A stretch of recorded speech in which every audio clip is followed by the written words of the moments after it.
Je m'appelle Mohamed Diop, je suis juriste de formation, donc directeur des affaires juridiques, du contentieux et de la conformité de la Commission de protection des données personnelles du Sénégal, la CDP. Alors, quand on parle de données personnelles et qu'on se réfère à la loi 2012 du 25 janvier 2008 portant sur la protection des données personnelles, elle est définie comme toute information qui permet d'identifier directement ou indirectement une personne physique.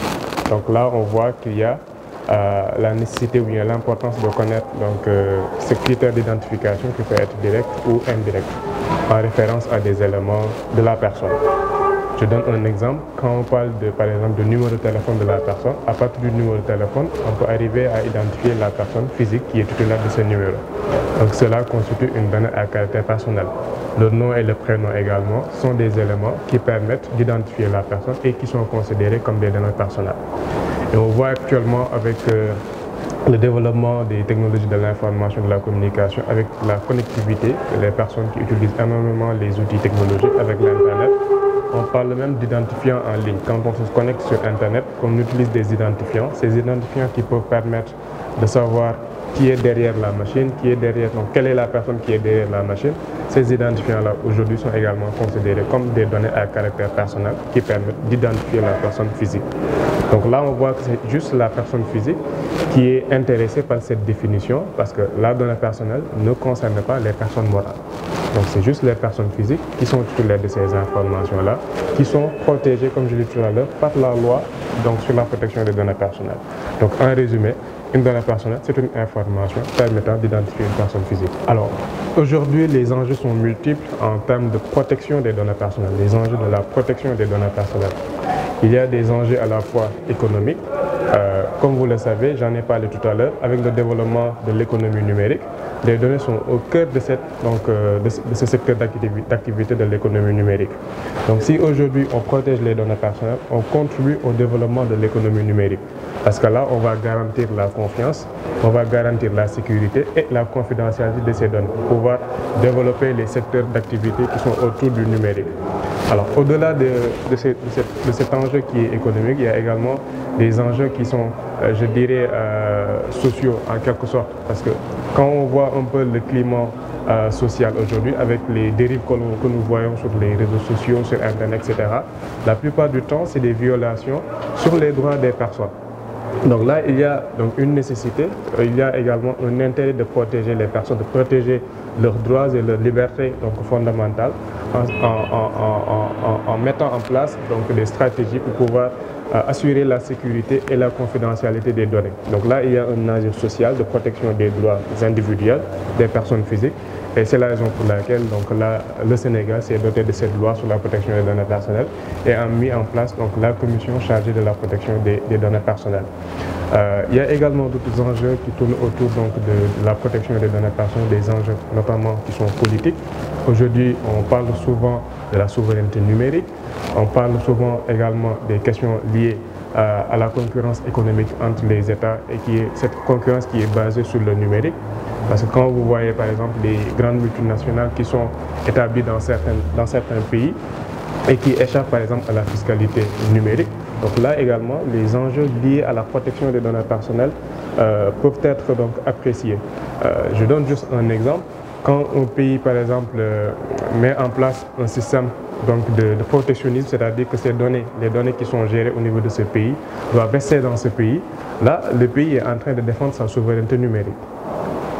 Des données, que ça soit personnelles ou bien non personnelles. Donc le pays est en train de défendre sa souveraineté numérique. Donc, actuellement dans le monde, il y a plusieurs pays qui défendent cette souveraineté numérique pour dire que pour eux, leurs données, les données stratégiques ne doivent pas sortir du pays. Ils doivent mettre en place les infrastructures en termes de serveurs, de data centers, etc. qui doivent assurer le stockage de ces données, la sécurité et la confidentialité de ces données. Donc pour éviter maintenant que d'autres pays puissent avoir accès à leurs informations et pour des questions de géopolitique, on voit là également que la notion de données personnelles est aujourd'hui assez importante. Donc c'est une question qui est centrale dans le cadre des relations entre les différents États. Les rôles que peut jouer l'université dans le cadre de la protection des données personnelles, plus précisément dans ce projet de recherche sur la protection des données personnelles en Afrique, on le sait tous, l'université Gaston Berger, c'est un temple du savoir, c'est également un réservoir donc, qui produit des chercheurs, etc. Donc, s'intéresser à cette question de la protection des données personnelles est tout à fait bénéfique pour tout le pays. Parce que c'est une question qui n'est pas juste à l'exclusivité du régulateur, des entreprises, de la société civile. Mais il faudrait également que les universitaires s'y investissent pour pouvoir également apporter donc, leur contribution dans le cadre donc, de la production, dans le cadre également de la conception, pour pouvoir mieux alimenter donc, cette question, notamment sur les enjeux que cela peut présenter pour l'Afrique, les défis également qu'il va falloir surmonter pour arriver à une protection efficace des données personnelles en Afrique.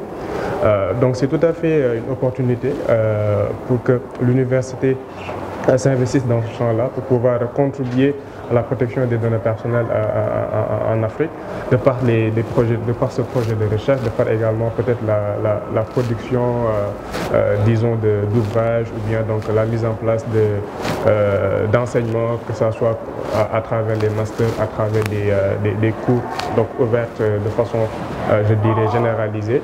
En tout cas, pour avoir une contribution scientifique par rapport à cette question très importante de la protection des données personnelles. Et comme je l'ai dit tout à l'heure, c'est une discipline qui doit être au carrefour donc, de plusieurs spécialités.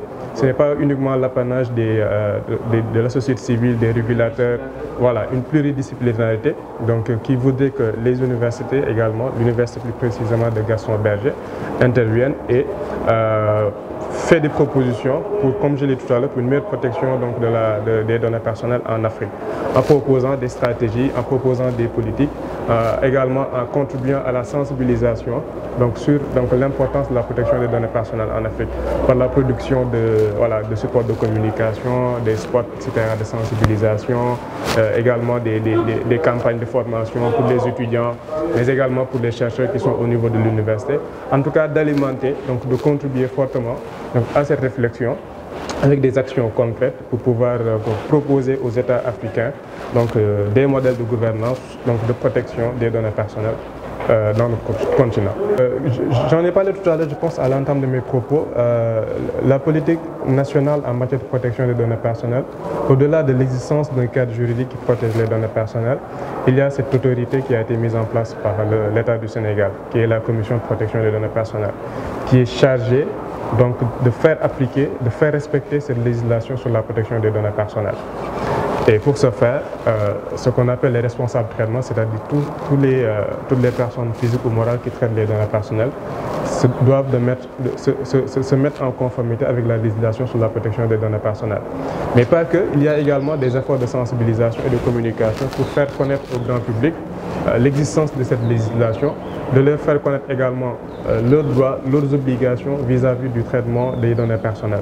Donc là, le Sénégal a véritablement choisi d'aller vers ce sens-là depuis avant les années 2010, avec donc, cette loi qui a été votée en 2008.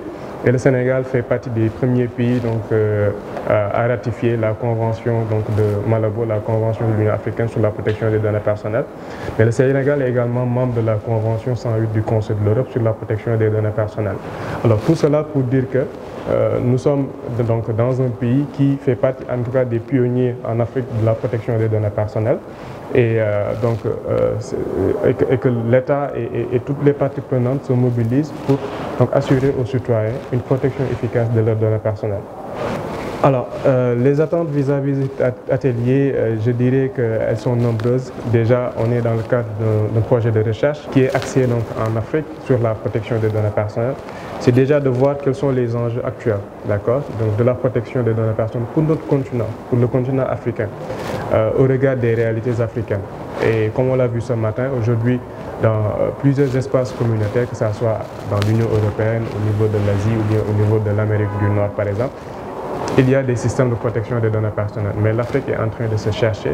Et là, il va falloir que les universités, la société civile, les entreprises privées, que tout le monde donc, se mette ensemble aille vers une synergie pour pouvoir réfléchir sur un modèle africain de la protection des données personnelles.